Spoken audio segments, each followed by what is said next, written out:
Video, we are upgrading the single pegger diff in the project car with a Harrop Truetrac. One of these bad boys. Show you guys in a second. There's a quick little glimpse. New fancy limited slip diff center. So, as a lot of people would be aware, these diffs are not very strong. This is a 10 bolt Salisbury diff. These are the HQ all the way to the VKs. Had this 10 bolt Salisbury diff, and the weakest point is the centers. The spider gears generally break, and yeah, they're just not very strong at all until you upgrade them with either a decent center, and then they can roughly handle up around the 500, 600 horsepower sort of area. So they are a good diff, perfect for this car anyway, for the horsepower it's going to make. So and a reason I decided to go with the Harrop Truetrac is I've had a locker in the past, and I've also had a 4-pin LSD, the cone type, and the lockers are not very good for street, and the 4-pin LSD, the cone type, they're very strong, but I found they don't last very long. So I've had the cones wear, and then it starts doing single peggers again. So then you're back at square one, doing single peggers, but it's a strong single pegger. So still not ideal.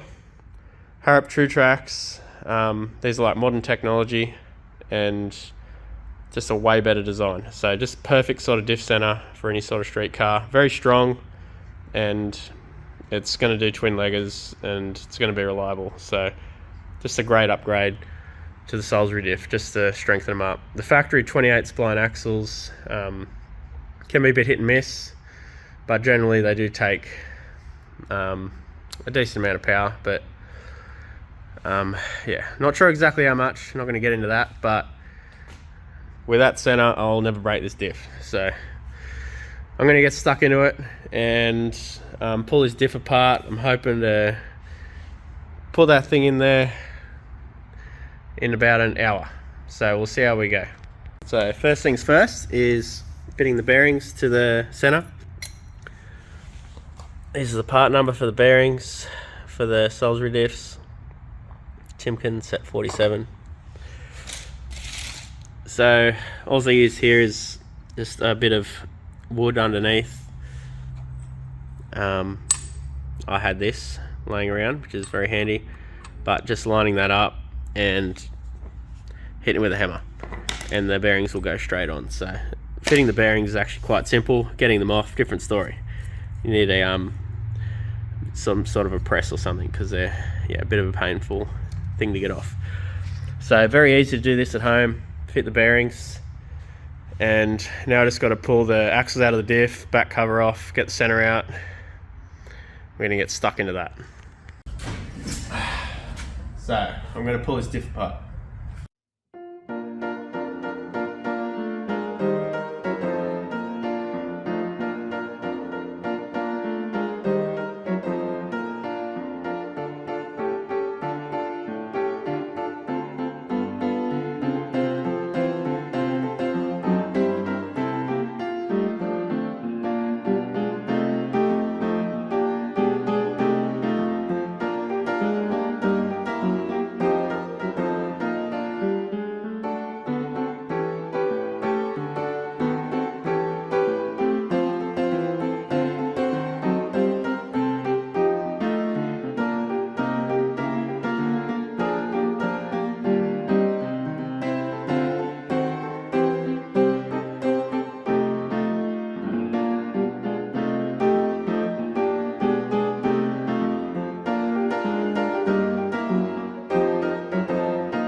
Well, I bet I made that look easy.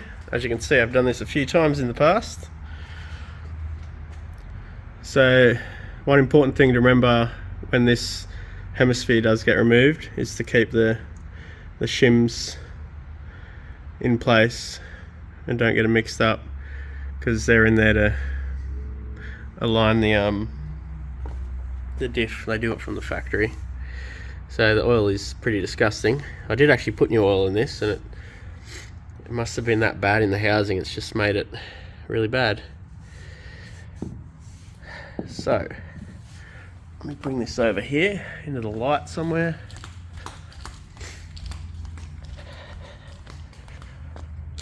Over here. So as you can see here, that's all that's inside of the factory single pegger diffs. And what usually breaks are these little tiny gears in here.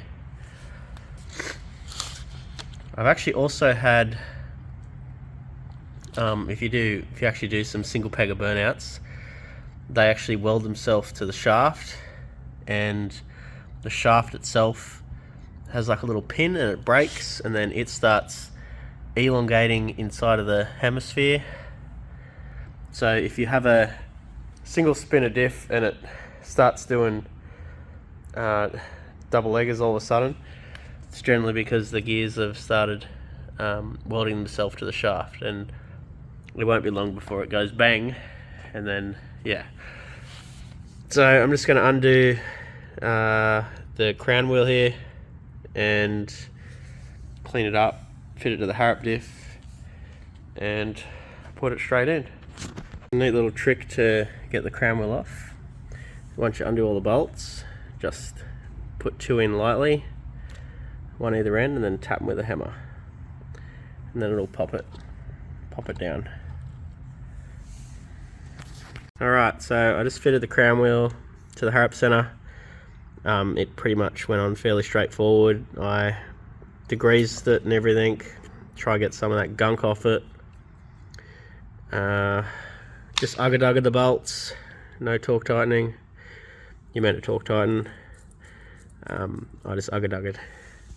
So now I'm going to put this in, and fingers crossed that it's just going to slide straight in and be perfect. Alright, so I've just managed to get the center just in a little bit.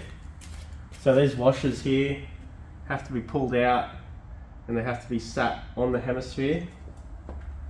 So they got to get sat and held onto the sides, and then it's got to go in like that. And this has to go in straight. So I'm going to use a block of wood and hammer and just tap away here to get it to go home. I'm just going to move this bucket out of the way.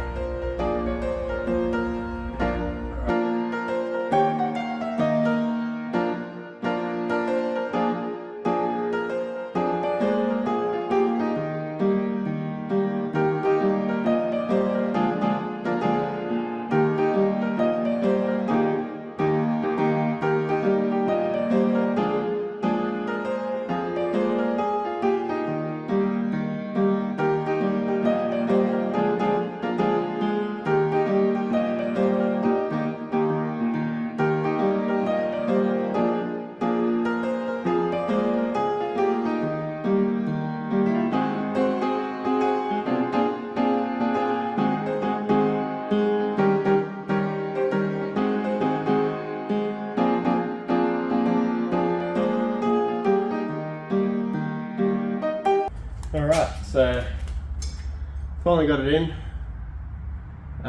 In the end I just put the things on, did them up, and it just pulled it into place. I'm not going to do these up too tight.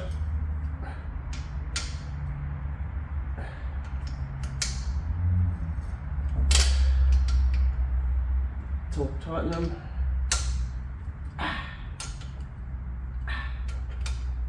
That's about it there. So that's it. So initially I'm assuming that this is going to be very tight, but after it's run if there's any, like if the bearings need to move in a little bit or anything like that, or it should just work out. Hopefully anyway.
Good news is the diff is spinning, so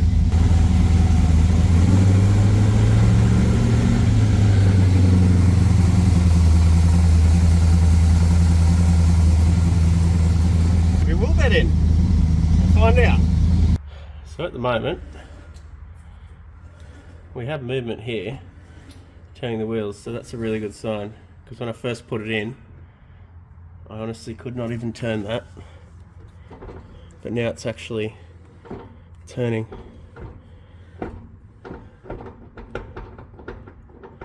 I'm now confident it's going to bed itself in, which is very good. I was just stressed out for nothing. The diff is fine, so just took it for a good drive. It sounds perfect, no weird noises. It's good. So I was a little bit tight when I put it in, I was worried, but it's good. So I'm happy to send it, and I'm going to send it. So it's going on the dyno tomorrow morning.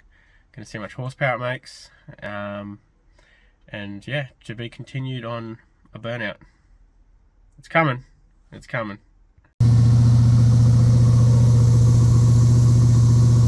Warm up time.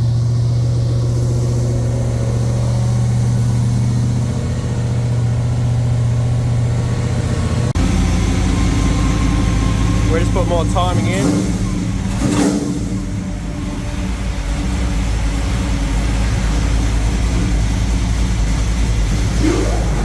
See if we can crack 300 horsepower.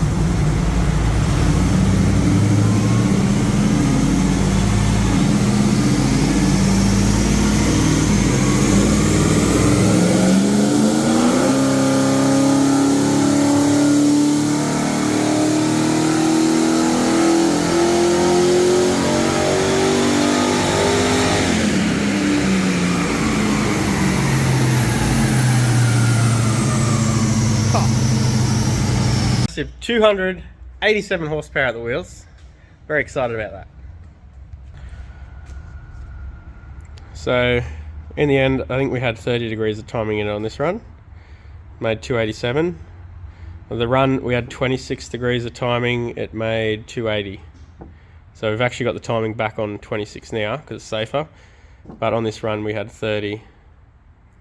So that's Nelson ported VN heads, because I ported them.